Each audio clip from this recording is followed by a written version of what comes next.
para a minha vida, e acredito que Deus vai falar conosco.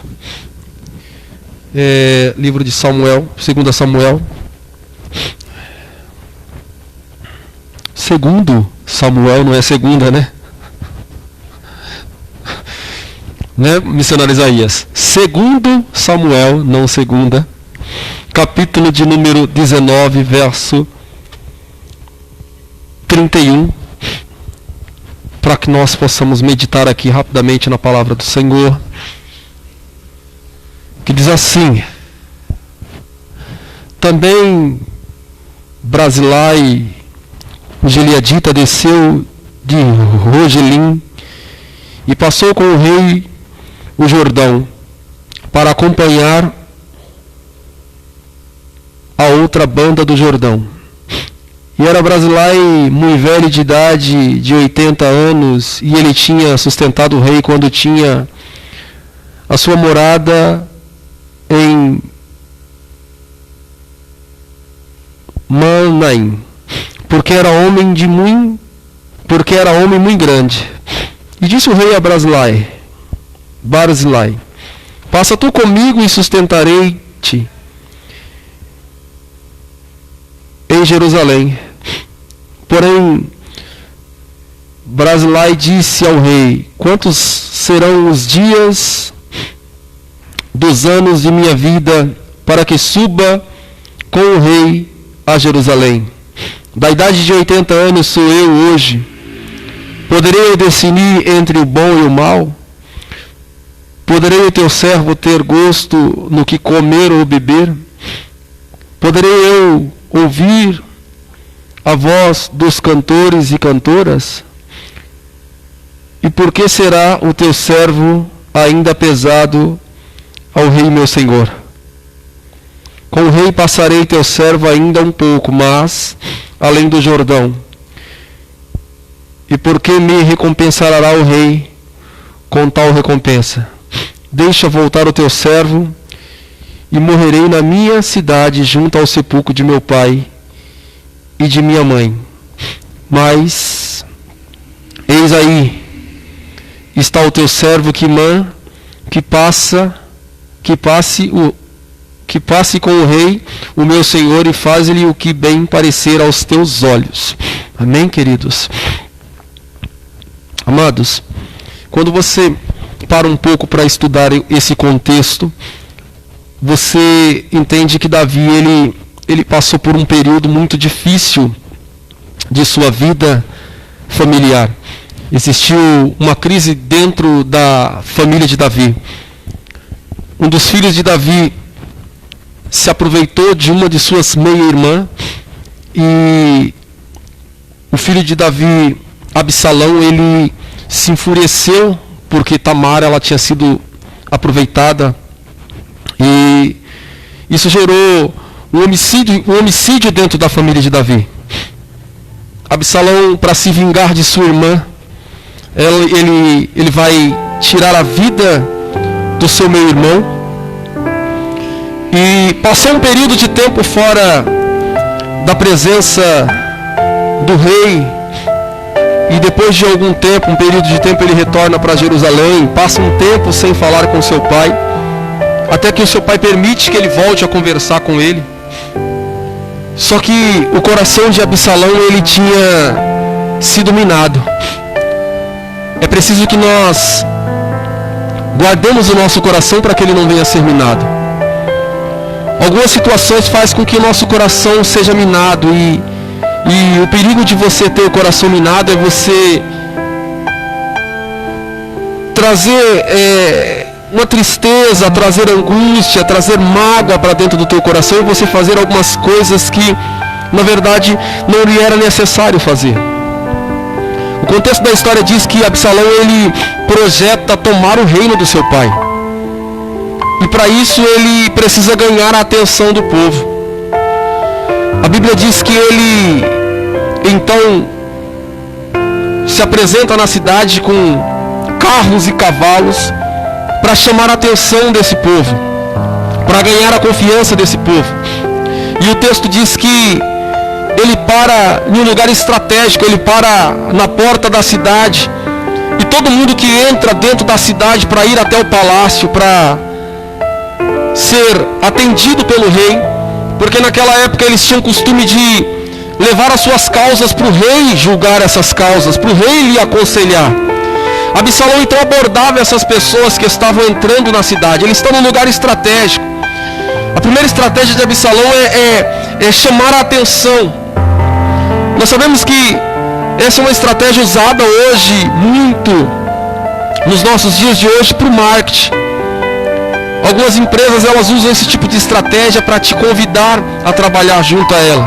Existem algumas empresas de venda e as pessoas que ali trabalham para trazer uma rede de vendedor abaixo dela, porque existe uma estratégia nessas redes de trabalho que uma pessoa que vende abaixo de você, você consegue ganhar uma lucratividade em cima dela. Você não necessariamente precisa vender, mas aquele que vende, ele consegue te trazer um lucro. E a maioria dessas empresas, quando eles vão se apresentar, eles vão muito bem vestidos, essas pessoas. Eles procuram impressionar com seus carros, eles procuram impressionar com os ambientes a qual eles estão, exatamente para chamar a atenção. Absalão, quando ele se apresenta com 50 carros e cavalos, eu não me recordo agora o número, ele tenta chamar a atenção daquele povo. Ele precisava ganhar a confiança, ele precisava mostrar poder. E ele fica no meio da cidade, ou melhor, na porta da cidade, esperando aqueles que iam entrar para ele abordar essas pessoas. Então todo mundo que passava, ele tinha visão de quem estava vindo. Ele tinha visão da onde essas pessoas estavam vindo e para onde elas estavam indo. E no meio do caminho, antes dessas pessoas chegarem até o templo, ele abordava essas pessoas e começavam a conversar com essa pessoa. Ele começava a fazer algumas perguntas. O que ele queria ali? Ele queria colher informações. E naquelas conversas, ele entendia e percebia, queridos, que essas pessoas estavam com o coração triste, com o coração magoado, que precisavam de um abraço, um aperto de mão. E na verdade nós sabemos, principalmente nós obreiros, na casa do Senhor, que passamos de cooperador para diácono, de diácono para presbítero, de presbítero para evangelista, enfim, nós passamos por esses degraus. Nós sabemos que quando você está na porta ali, como cooperador, como diácono da casa do Senhor, e uma pessoa que chega até você, ela não precisa abrir a boca, mas simplesmente não te cumprimentar, te dar a paz do Senhor, você já percebe como que essa pessoa está. Você já consegue captar ali o que aquela pessoa traz com ela. Se essa pessoa está triste, se essa pessoa está passando por uma situação difícil, na hora você já consegue captar. Você que é o diácono da casa do Senhor, na hora você já consegue captar. E é por isso que nós ficamos ali muitas das vezes na porta. É por isso a importância de você cumprimentar essa pessoa. É por isso a importância de você olhar nos olhos dela e dar a paz do Senhor. Porque muitas das vezes o pastor que está aqui em cima, ele não vai ter contato com essa pessoa. Mas nós que estamos lá embaixo, nós que estamos recepcionando, nós temos esse contato. E é nós que temos a obrigação de trazer até o pastor essa situação. Olha, a pessoa não chegou muito bem hoje. E isso não é fofoca.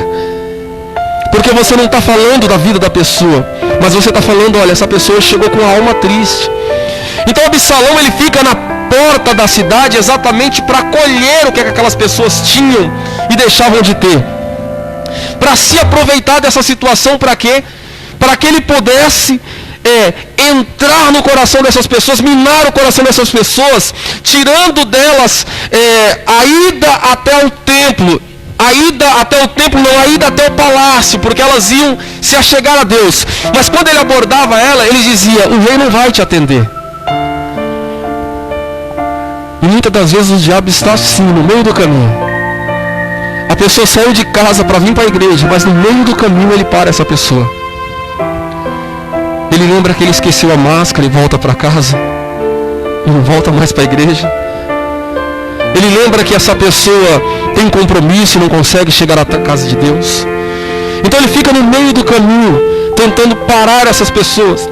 Então Absalão, ele tinha isso, ele ficava no meio do caminho, ele parava essas pessoas e ele dizia, olha, o rei não vai te atender, mas a tua causa é boa. O objetivo dele era ganhar a confiança dessas pessoas. Ganhando a confiança dessas pessoas, ele conseguiria ser aclamado rei. O texto e a história vai dizer que ele foi aclamado rei. E Davi, para não se bater de frente com seu filho, ele vai embora, ele vai fugir. Davi ele não vai bater de frente com seu filho, porque Davi sabia quem ele era e o Deus que ele servia. Davi sabia que se ele batesse de frente com seu filho, ele ia matar o seu filho. Ele sabia o exército que ele tinha, ele sabia os homens que ele tinha, ele sabia o Deus que ele tinha. Então ele foge da presença do seu filho e muitas das vezes é preciso se esconder.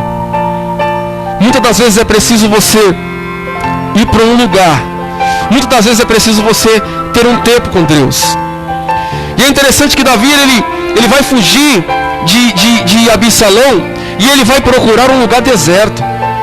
A Bíblia diz que o lugar onde Davi ele vai é um lugar deserto, cujo nome era Manaim. O nome Manaim significa acampamento de Deus. Queridos, é tremendo, porque sempre que você está num lugar deserto, Deus, aleluia, está te convidando para estar no acampamento de Deus.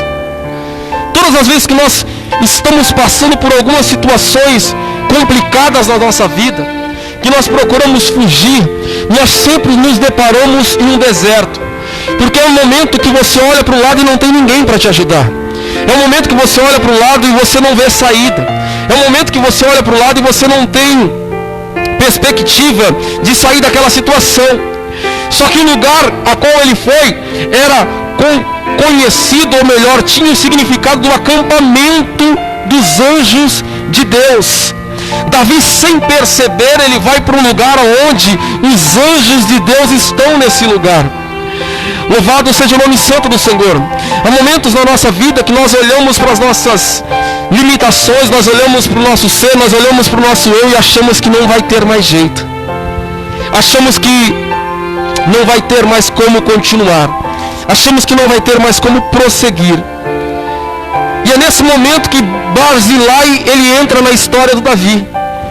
Quando ele chega em Manaim, acampamento dos anjos de Deus, é como se Deus estivesse falando: eu estou enviando socorro. É como se Deus estivesse falando: você não está só. É como se Deus estivesse falando: eu estou lhe mandando o Consolador. Louvado e engrandecido é o nome santo do Cordeiro. Barzilai, ele era um homem muito poderoso naquela época. E o texto diz que ele vem, e não vem só, mas ele vem com a comitiva. E ele observa os homens de Davi e diz: olha, o lugar é deserto e essas pessoas estão com fome. E o texto vai dizer que ele traz tudo do bom e do melhor. Ele traz desde queijo, pão até cabrito, carneiro. Ele traz tudo o que Davi precisava. E sabe o que eu acho interessante? É que Davi ele não está sozinho. Alguns homens que eram leais a ele foram com ele para o deserto. Só que agora eles estão no deserto e eles precisam ser supridos por alguém. E o deserto que eles estão é o acampamento dos anjos. Então Deus envia um anjo para ele. E é interessante que quando você é amigo de Deus, aleluia, quem anda contigo é abençoado também. É interessante que quando você é amigo de Deus, até quem está do teu lado, sem perceber, ele recebe a bênção também. Não foi só Davi que comeu, mas todo o exército que estava com ele. Eu quero te dizer nessa noite, aleluia, que é por intermédio da tua amizade com Deus, que Deus está cuidando dos teus. É por intermédio das tuas amizades com Deus que Deus está suprindo os teus. É por intermédio das tuas amizades com Deus que Deus está se manifestando no meio dos teus. Algumas pessoas não entendem e falam: olha, já era para estar morto o filho porque está nas drogas. Já era para estar morto a filha porque está na prostituição. Já era para ter, aleluia, acabado com a sua vida porque está na criminalidade. Por que não aconteceu ainda? É porque você é amigo de Deus, você é amiga de Deus. E quem está do teu lado está protegido pelos anjos de Deus. Eu quero profetizar nessa noite que enquanto nós estivermos do lado de Deus, Satanás não vai tocar naqueles que estão conosco, porque maior é os anjos que estão conosco do que o inferno todo. Oh, aleluias. Barzilai significa homem de ferro. Parece que Deus estava falando assim: eu estou mandando um homem de ferro, um homem de garra para te ajudar. Estou mandando um homem que não se dobra, um homem que tem coragem, um homem que tem astúcia, um homem que não vai olhar para as situações. Só que é interessante que esse mesmo homem de ferro, ele tem as suas limitações. E esse mesmo Barzilai, esse mesmo homem que não mediu esforços para ir até o deserto alimentar Davi, esse mesmo homem que não mediu esforço para entregar tudo o que ele tinha para alimentar os homens de Davi, parece que no capítulo 34, onde nós lemos, quando Davi o chama para passar com ele o Jordão e ir para Jerusalém para que ele pudesse ser servido agora pelo rei, parece que ele não tem mais perspectiva de vida, parece que ele já não tem mais propósitos, parece que ele já não tem mais sonhos, parece que ele já não acredita nos seus projetos. O capítulo 34 vai dizer que ele vai olhar para Davi e vai dizer: porém Barzilai disse ao rei: quantos serão os dias de ano da minha vida para que suba com o rei a Jerusalém? Existem pessoas que foram homens de ferro no passado, foram homens de oração no passado, foram homens de consagração no passado, foram homens de jejum no passado, foram homens que se entregaram no passado, foram homens que não tinham tempo ruim no passado para ele, foram homens que tinham disposição no passado, não tinha frio, não tinha chuva, não tinha neve, não tinha sol, não tinha nada que impedisse ele de ir até o deserto, o acampamento dos anjos, para alimentar ali os amigos do rei. Louvado e engrandecido seja o nome santo do Senhor. Mas quando o tempo vai passando, quando a idade vai chegando, quando, aleluia, vai passando-se o tempo, parece que ele olha para a sua vida e diz: olha, eu já fiz o que eu tinha que fazer. Parece que ele perde o desejo, parece que ele perde a sede, parece que ele perde aquela disposição. Ele tinha tudo para continuar, independente da idade que ele tinha, porque existem homens na Bíblia Sagrada que olham para Moisés e dizem: eu estou com 80 anos, mas eu estou com o vigor de um homem de 40. Existem pessoas, senhoras e senhores, que por conta do tempo, por conta das lutas, por conta da adversidade, por conta da experiência, aleluia, ele acha que ele já fez demais, ele acha que ele precisa parar pelo meio do caminho, ele acha que ele não tem mais condição de sonhar. E eu vim aqui nesta noite te dizer: não desista dos teus sonhos, não há, aleluia, limite para aquele que crê, não há limite para aquele que sonha. Não é a idade que vai te parar, não é a experiência que vai te parar, não é estas situações que vai fazer com que você acomode. Continua vindo para o deserto alimentar os amigos de Deus. O tempo passa e nós achamos que já fizemos demais. O tempo passa e nós achamos que nós já servimos demais. O tempo passa e nós achamos que o que a gente fez já foi suficiente. Só que tem um propósito. Quando Deus nos levantou, Ele levantou para nós levantarmos outras pessoas. E enquanto nós estivermos aqui na terra, nós precisamos entender que existirão amigos de Deus no deserto. E nós precisamos ser como anjos para Ele. Porque hoje talvez eu esteja bem, mas possa ser que tenha pessoas que não estejam bem. E é por Deus ter me colocado em um lugar melhor que eu preciso ir ajudar essas pessoas e levantar ela. Independente do tempo que eu tenho de igreja, independente do cargo que eu exerço na igreja, independente do que eu fiz ou deixei de fazer quando missionário, quando evangelista, quando presbítero, como diácono, independente disso, eu preciso continuar indo para o deserto, porque sempre haverá alguém com fome. Ele não tem mais perspectiva de vida. A idade e a experiência faz com que ele pare. O 35 vai dizer: da idade de 80 anos sou eu hoje. Não posso mais discernir o que é bom e o que é ruim. Para ele tanto faz. Ele já viveu o que tinha que viver, para ele tanto faz. Ele já fez o que tinha que fazer, para ele tanto faz. Ele já tinha entregado o que ele tinha que entregar, para ele tanto faz. Então para ele ele estava dizendo, para mim tanto faz agora, viver, morrer, morrer, viver, comer, não comer, estar ou não estar, para mim não tenho mais sabor, eu não tenho mais o gosto. Quantas são as pessoas que pararam, porque já não sente mais o sabor de estar aqui na casa do Senhor, adorando ao Senhor. Eu posso trazer isso aqui para a vida espiritual e dizer que quantas são as pessoas que já não têm mais o sabor de se alimentar da palavra de Deus.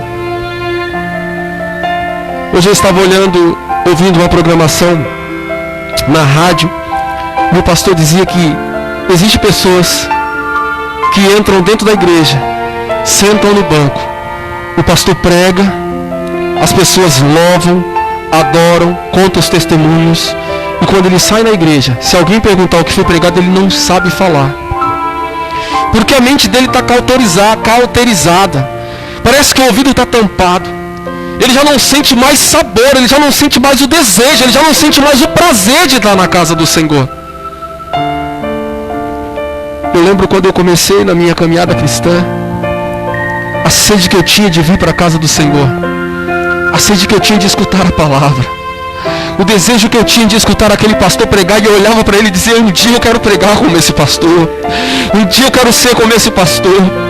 A sede, esse desejo, eu olhava, dentro da minha casa, eu entrava dentro do banheiro e começava a pregar na frente do espelho e imitar o pastor, porque nós todos começamos imitando alguém, glória, mas era uma sede pela comida, era uma sede pelos louvores, era uma sede de estar na presença do Senhor.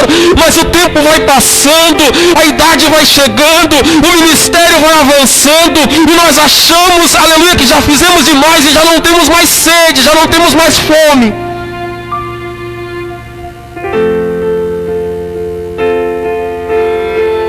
Ele já não tinha mais desejo do que era bom e do que era mal.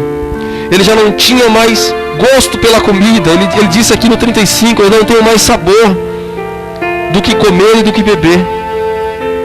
E ele vai dizer, eu já não tenho mais, poderei eu mais ouvir a voz dos cantores e das cantoras? Ou seja, já não conseguia mais sentir gozo nos louvores.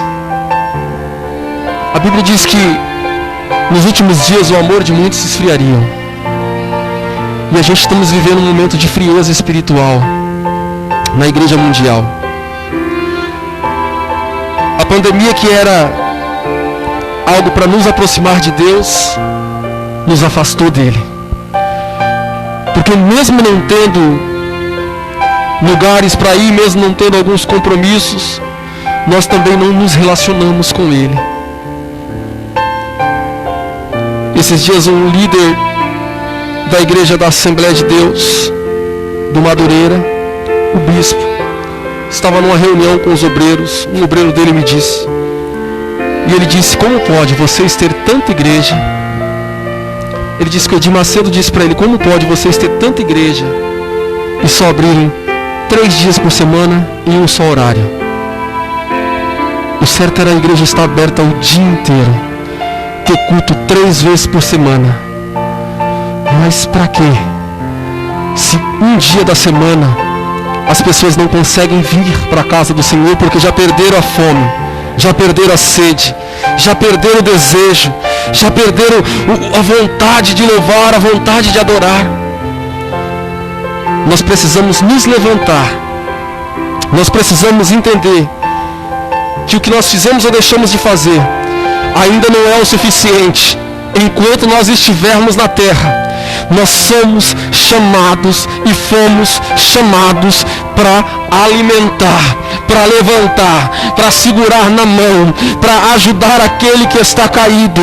E nessa noite eu vim aqui para te dizer, aleluia, que ainda existem pessoas no deserto precisando de uma palavra tua, ainda existem pessoas no deserto precisando de um abraço teu, ainda existem pessoas no deserto precisamos, aleluia, de uma mão estendida tua. Então, em nome de Jesus, vai para o deserto alimentar, vai para o deserto abraçar, vai para o deserto levantar. Você não foi chamado para ficar em casa, deitado, assistindo televisão. Você não foi chamado para ficar jogando videogame. Você não foi chamado, aleluia, para ficar jogando conversa fora. Você foi chamado e preparado para ajudar os amigos de Deus. Você foi chamado para ajudar os amigos de Deus. Tem muito amigo do Senhor passando por lutas e precisa de um abraço meu e teu. Tem muitos amigos do Senhor passando por lutas e precisando de um conselho teu. Não deixe de sonhar. Não deixe de acreditar nos teus sonhos. Não deixe de acreditar nos teus propósitos. Nós iniciamos o culto aqui olhando o texto de Efésios 5:15, que diz: portanto, vinde prudentemente como andais, não como nércio. Uma pessoa que anda como nércio é uma pessoa que anda sem sonhos, sem projetos, sem objetivo, sem direcionamento. Ele anda atribulado, ele anda em círculo, ele anda sem destino. Mas andeis prudentemente, como andeis, não como cego, mas como sábios. Ou seja, o sábio, ele anda direcionado, ele sabe para onde ele vai, ele sabe o que ele quer, ele sabe o que ele deseja. O problema da nossa sociedade é não saber o que quer, é não saber aonde quer chegar, é não saber aquilo que quer alcançar. E muitas das vezes olhar para a vida de um e dois e falar: por que ele alcançou e ele não, e ela não? Por que ela chegou e eu não? É porque essa pessoa que chegou, ele tinha um objetivo, ele tinha um direcionamento, ele tinha um sonho, e ele não permitiu que a idade, ele não permitiu que o sonho, que o tempo, ele não permitiu que as limitações lhe parassem.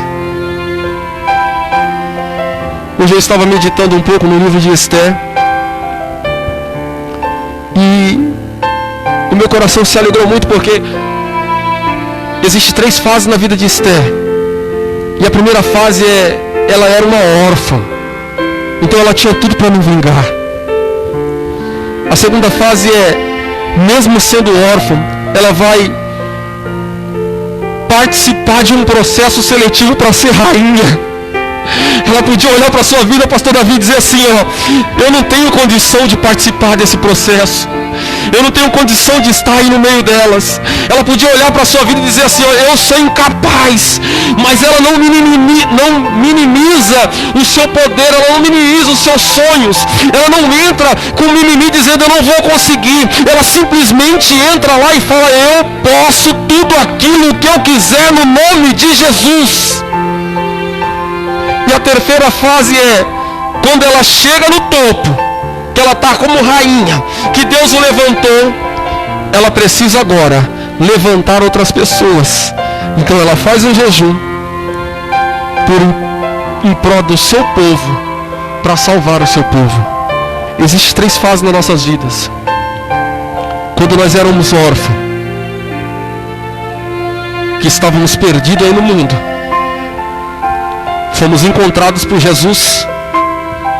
A segunda vida, quando nós entramos na presença do Senhor, mesmo sem merecer, e passamos a disputar de igual para igual com aquele que achava que merecia, porque ninguém merece nada.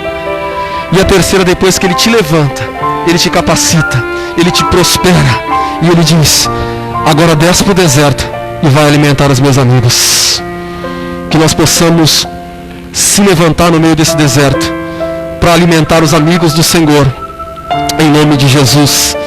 E eu agradeço aqui a minha oportunidade em nome de Jesus.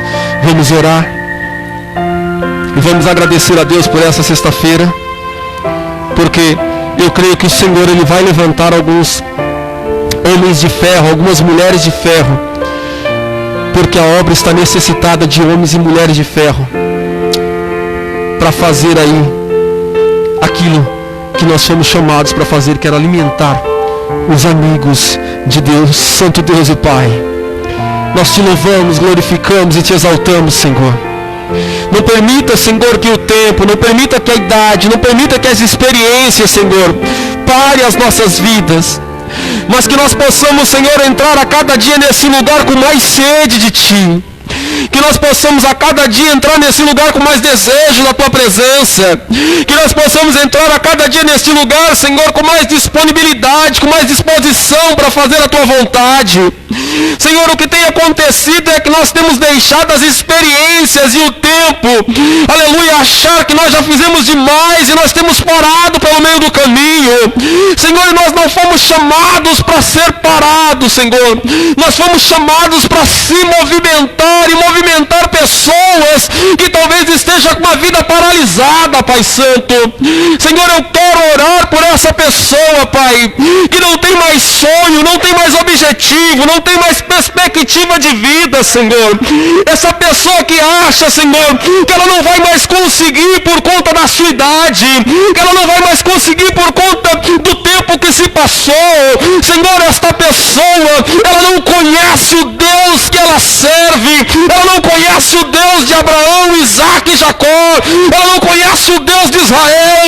Para o Senhor não tem idade, não tem limitação, não tem falta nenhuma. O Senhor foi o Deus que gerou dentro do ventre de Sara, Senhor, depois de uma certa idade, mesmo ela sendo estéril, o Senhor gerou. E é nesta forma que nós cremos, Senhor, que o Senhor irá gerar na vida de pessoas que acham, Senhor, que o tempo passou e acabou para ela, o tempo passou e acabou para ele. Oh, Santo Deus de Israel, mostra o teu poder na vida dessa pessoa, em nome de Jesus. Em nome de Jesus nós te louvamos e te agradecemos, porque o Senhor é bom, meu Pai. Aleluias. Que Deus possa te abençoar e que você não possa desistir dos teus sonhos.